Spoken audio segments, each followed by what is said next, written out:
मित्रांनो, आता आपण बघणार आहोत प्रतिबिंब त्राटक. प्रतिबिंब त्राटकासाठी एकदम स्वच्छ आणि स्पष्ट दिसेल असा एक आरसा आवश्यक आहे. ज्या आरशाचा त्राटकासाठी उपयोग कराल तो आरसा त्राटकानंतर एखाद्या वस्त्रात गुंडाळून ठेवा. रोज वापरण्यासाठी त्याचा उपयोग करू नका. कारण रोज त्राटकाचा अभ्यास करताना आपल्या चेहऱ्याचे जे अनेक चित्रविचित्र भास होत असतात त्या विचारांमुळे जाणिवेमुळे आरसा भारला जातो आणि हा आरसा जर रोजच्या वापरात ठेवला तर घरातील एखाद्या दुबळ्या मनाच्या व्यक्तींवर त्याचा परिणाम होऊ शकतो.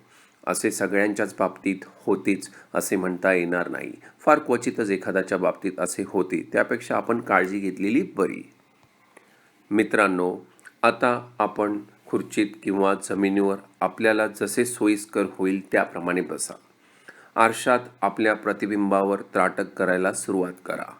प्रथम आपल्या प्रतिबिंबावरून सावकाश नजर फिरवत फिरवत शेवटी भूमध्यावर म्हणजे दोन्ही भुवयांच्या मध्ये नाकाच्या मुळाशी गंध लावतात ती जागा जिथे आपली नजर स्थिर करा व पापणी न हलवता स्थिर नजरेने बघत राहा.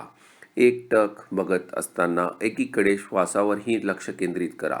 भूमध्यावर नजर स्थिर करणे आणि श्वासावर लक्ष केंद्रित करणे या दोन्ही क्रिया सगळ्यांना एकाच वेळी जमतील असं नाही. ज्यांना जमतील त्यांनी जरूर प्रयत्न करा. श्वासावर लक्ष केंद्रित झाले की मनातले विचार हळूहळू कमी होतात.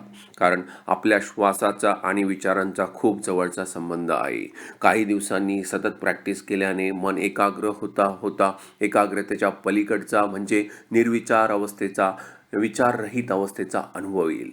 मित्रांनो, ध्येय प्राप्त करण्यासाठी उतावळेपणा, घाईगर्दी अजिबात करू नका. व्याकुळ न होता चिकाटीने त्राटक साधनेचा अभ्यास चालू ठेवा.